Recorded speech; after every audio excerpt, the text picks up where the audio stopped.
Hello दोस्तों, कैसे हो आप सब। उम्मीद करता हूँ आप सब अच्छे होंगे और अपनी तैयारी को ज़बरदस्त तरीके से कर रहे होंगे। देखिए, जो आपकी सीरीज़ चल रही है 10 MCQs डेली सीरीज़ चल रही है जो आपकी, उसका ये आज आपका पार्ट सेकंड रहने वाला है। ठीक है, पार्ट सेकंड। कल पार्ट एक आपका स्टार्ट किया गया था, ये सीरीज़ का आज पार्ट सेकंड है। ठीक है, तो स्टार्ट करने से पहले एक मोटिवेशनल स्पीच है आपके लिए कि तड़फ होनी चाहिए कामयाबी के लिए।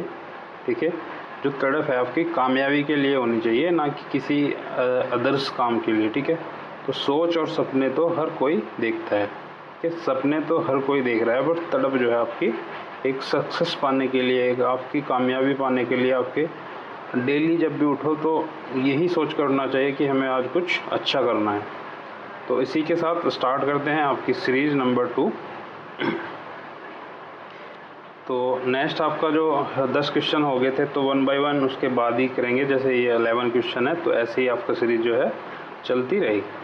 तो जो 11 क्वेश्चन है आपका, से कह रहा है कि silk fibre in silk worm is primarily made of which protein. देखिए, जो सिल्क फाइबर होता है, ठीक है, सिल्क वॉर्म में जो सिल्क फाइबर होता है वो किस प्रोटीन से बना रहता है। ठीक है, ये वो कह रहा है कि primarily made of which protein, तो किस प्रोटीन का बना होता है। जैसे यहाँ पे कुछ प्रोटीन दे रखी है आपकी, फिब्रोइन है, केराटिन है, कोलाजन है, एल्ब्यूमिन है। ठीक है, तो जो आपका सिल्क वॉर्म में जो सिल्क फाइबर रहता है वो बनता है आपका फिब्रोइन का। ठीक है, ये जो आपकी फिब्रोइन प्रोटीन्स का होता है।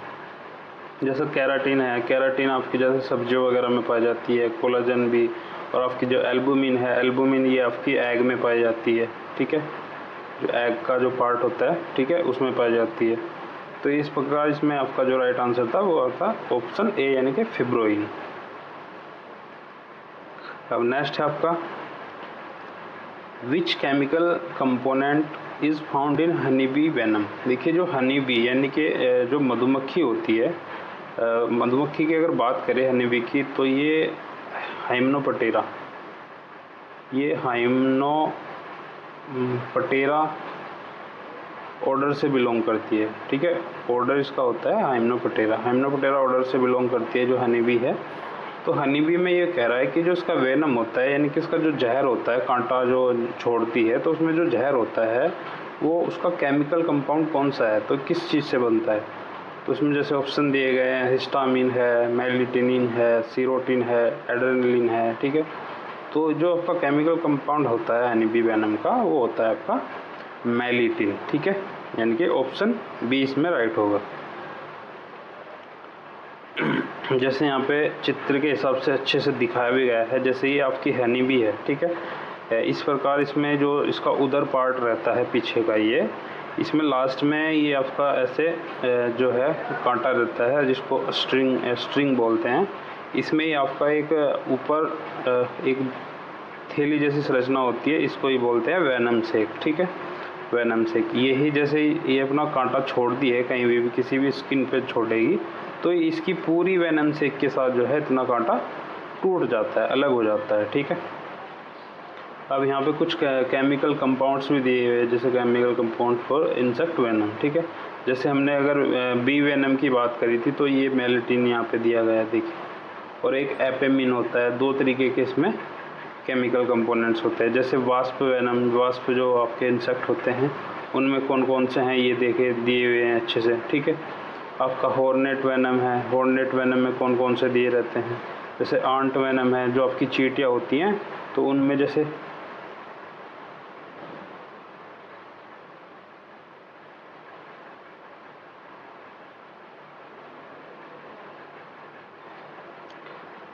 तो जो आपकी चींटियाँ वगैरह होती हैं, उनमें जैसे आंट वेनम में आपको फॉर्मिक एसिड पाया जाता है, आपको देखा होगा ज़्यादातर इसमें इसकी बात होती है। बट इसके साथ साथ इसमें ये आपका एसिटोक्लोरीन है, ठीक है, पिप्रोइन है, ठीक है, और ये है आपका, ये भी इसमें पाए जाते हैं, पर ज़्यादातर हम बात फॉर्मिक एसिड की करते हैं। ठीक है, जैसे इसमें आपका बी वेनम में मेलेटिन है। ठीक है, तो इस प्रकार जो आपके इंसेक्ट्स में केमिकल कंपाउंड्स पाए जाते हैं वो यहाँ पे दिए गए हैं। ठीक है, आई होप आपको अच्छे से समझ आ रहा होगा। नेक्स्ट है आपका sac brood disease in silkworm is caused by, देखिए एक डिजीज़ होता है सिल्कवॉर्म में सैक ब्रूड, ठीक है, सैक ब्रूड, जिसमें जो आपकी सिल्कवॉर्म होती है काफ़ी मधुमक्खियाँ इससे इन्फेक्टेड हो जाती हैं, ठीक है, जो सिल्कवॉर्म की जो आपकी लार्वे हैं, ठीक है, लार्वे हैं वो काफ़ी इन्फेक्टेड हो जाते हैं। तो ये किस कारण होता है ये पूछ रहा है, तो ये होता है आपका वायरस के कारण, ठीक है, इसमें ऑप्शन सी राइट होगा। अब नेक्स्ट देख लेते हैं। नेक्स्ट है आपका Napier grass is native of, तो जो आपका नेपियर ग्रास होता है, ठीक है, नेपियर ग्रास, इसका नेटिव पूछ रहा है कि इसकी उत्पत्ति किस देश से है, जैसे साउथ अफ्रीका दिया गया है, इंडिया दिया गया है, यूएसए है, चाइना है, ठीक है। जो आपका नेपियर ग्रास है उसकी जो नेटिव है यानी कि इसकी जो ओरिजिन है वो है आपका साउथ अफ्रीका, ठीक है। अब नेक्स्ट है आपका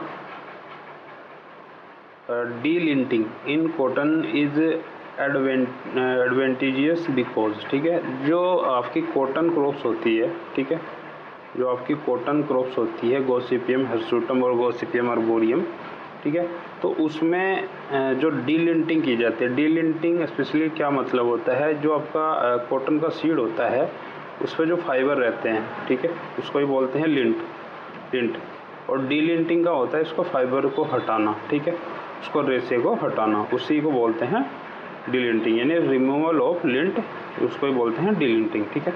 तो ये किस लिए किया जाता है, ये पूछ रहा है कि जो डीलिंटिंग है कॉटन में इसका फ़ायदे क्या है, एडवांटेज क्या है, ये किस लिए किया जाता है।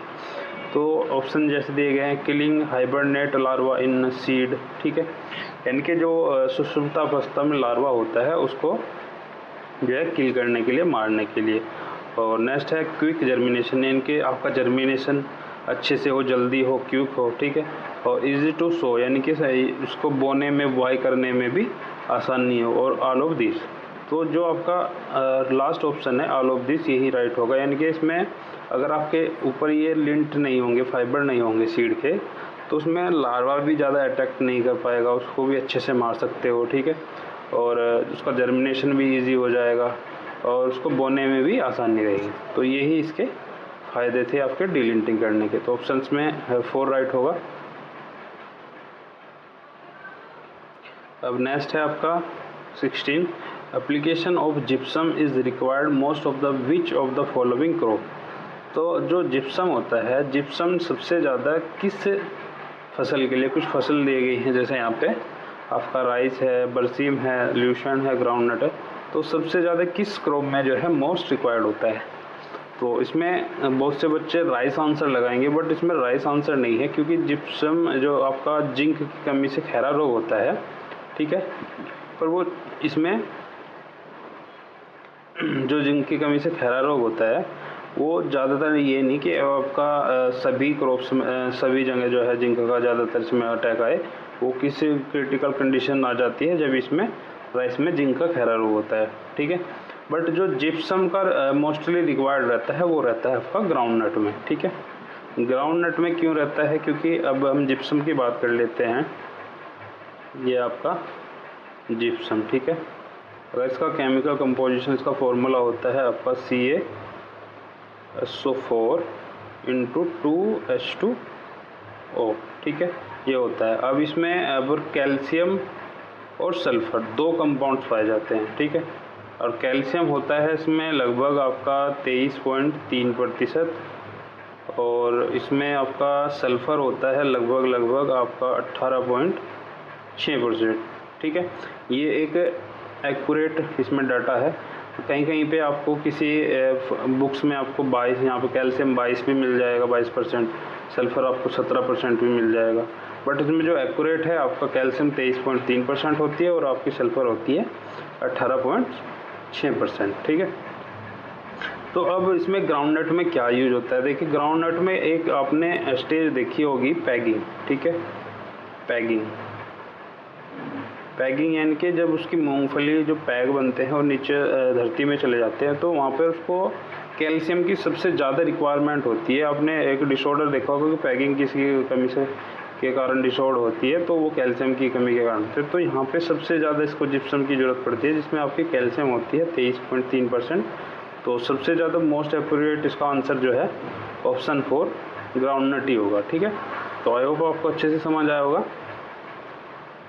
तो चलते हैं नेक्स्ट क्वेश्चन। नेक्स्ट है आपका मूपा, rambler, Anand 2 are variety of which of the following crops.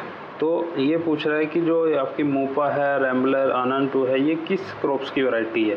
यहाँ पे जैसे ऑप्शन दिए गए आपके लूशन है, बरसीम है, फूडर मेज है, आपका फूडर सोरगम है। तो जो ये मूपा, रैम्बलर और आनंद 2 वैरायटी है, ये सभी है आपकी लूशन की वैरायटी है। ठीक है, लूशन की वैरायटी है। बट आपकी जितने भी जैसे बरसीम है, फूडर मेज है, आपकी फूडर, ये सभी चारे वाली क्रॉप है ज़्यादातर। और हम सोरगम की बात करें तो सोरगम में एक आपका एशियन कंपाउंड पाया जाता है जिसको आप धुरिन भी बोलते हो। ठीक है, धुरिन।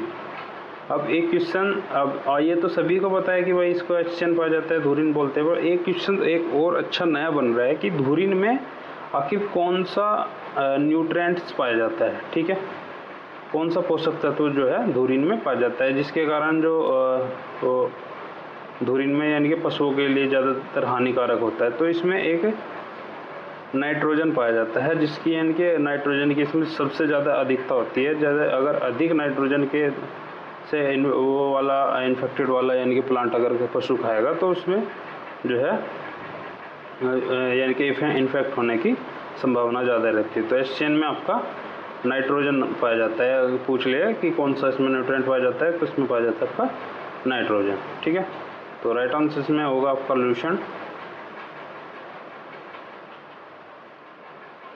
नेक्स्ट है आपका chromosome number of dahlia flower. देखिए डहेलिया फ्लावर में क्रोमोसोम नंबर पूछ लिए हैं, तो उसमें कितने होते हैं। ठीक है, तो अगर इसकी बात करें तो इसमें आपके 2n बराबर 64। ठीक है, अब यहाँ पे भी ये भी पूछ लेता है कि इसमें ट्राइप्लॉइड होते हैं, डिप्लॉइड होते हैं या आपके ऑक्टाप्लॉइड होते हैं। ठीक है, तो जो डहेलिया फ्लावर होता है इसमें ऑक्टाप्लॉइड होते हैं, यानी कि आपके 2n बराबर 8x बराबर 64। तो ये आपका 8x यानी कि ऑक्टाप्लॉइड। ठीक है, इसमें क्रोमोसोम नंबर कैसे होते हैं आपके ऑक्टाप्लॉइड। ठीक है, तो ये था आपका डहेलिया। अब नेक्स्ट है आपका the quantity of water required to irrigate 1 hectare area with 3 centimetre deep water is. ठीक है, ये कह रहा है कि 1 हेक्टेयर में हमें पानी देना है और वो भी कितना, 3 सेंटीमीटर। तो आपने सभी ने ये पढ़ा है कि अगर 1 हेक्टेयर में 1 सेंटीमीटर हम पानी देंगे तो हमें 1 लाख लीटर की क्या होगी, आवश्यकता होगी। ठीक है, 1 लाख लीटर की क्या होगी, आवश्यकता होगी। तो अगर 1 हेक्टेयर में 1 सेंटीमीटर में 1 लाख की हो रही है तो 3 सेंटीमीटर में कितनी होगी, सीधी सीधी बात है 3 लाख की। ठीक है, 3 लाख की। तो इसमें राइट आंसर देख लेंगे आप, 3 लाख ये रहा आपका ऑप्शन 3 आंसर।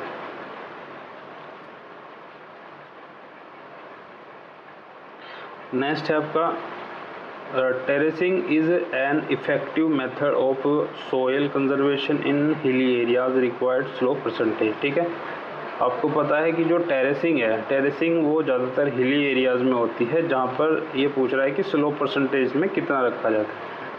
तो 2 से 10%, 0 से 2%, 16 से 33% या आपका 8 से 12%। ये तो आपको सभी को पता है जो कंटूर होती है। ठीक है, कंटूर फार्मिंग में आपकी 2 से 10% रखी जाती है, कहीं कहीं पे 2 से 6% भी आपको मिलेगा। ठीक है, ज़्यादातर बुक में 2 से 6% भी, वैसे इसका राइट आंसर 2 से 6% ही रहता है, पर कहीं कहीं बुक में आपको 2 से 10% भी मान लिया जाता है। ठीक है, तो इसमें हम बात करेंगे टेरेसिंग फार्मिंग में, तो टेरेसिंग फार्मिंग में आपकी रखी जाती है 16 से 33% स्लो परसेंटेज। ठीक है, तो इसका ऑप्शन 3 राइट होगा। तो ये थे आपके 10 क्वेश्चंस। ठीक है, आई होप आपको अच्छे से समझ आया होगा। और एक चीज़ और बता दूं कि आपका जो भी डाउट रहता है आप कमेंट किया करें। कमेंट इसीलिए सेक्शन बनाया गया है कि आपका कुछ भी सुझाव हो, कुछ भी आपका सजेशन हो। ठीक है, आपको किस टॉपिक से नेक्स्ट वीडियो में आपके क्वेश्चंस चाहिए या कोई आपको टॉपिक या कोई आपको कंसेप्ट समझ नहीं आ रहा है, हम उस कंसेप्ट को भी उसके साथ साथ आपके क्विज के साथ साथ लेकर आएंगे, उसको बीच में समझा दिया जाएगा अच्छे से, ठीक है। तो आप अपना सजेशन, आपका सुझाव आप कमेंट में दिया करें, ठीक है। मैं बार बार फिर भी यही कहता हूँ। और एक बार आपने अगर वीडियो लाइक नहीं किया तो लाइक किया करें और चैनल को भी सब्सक्राइब किया करें। तो मिलते हैं नेक्स्ट वीडियो में, तब तक के लिए थैंक यू, धन्यवाद, बाय बाय।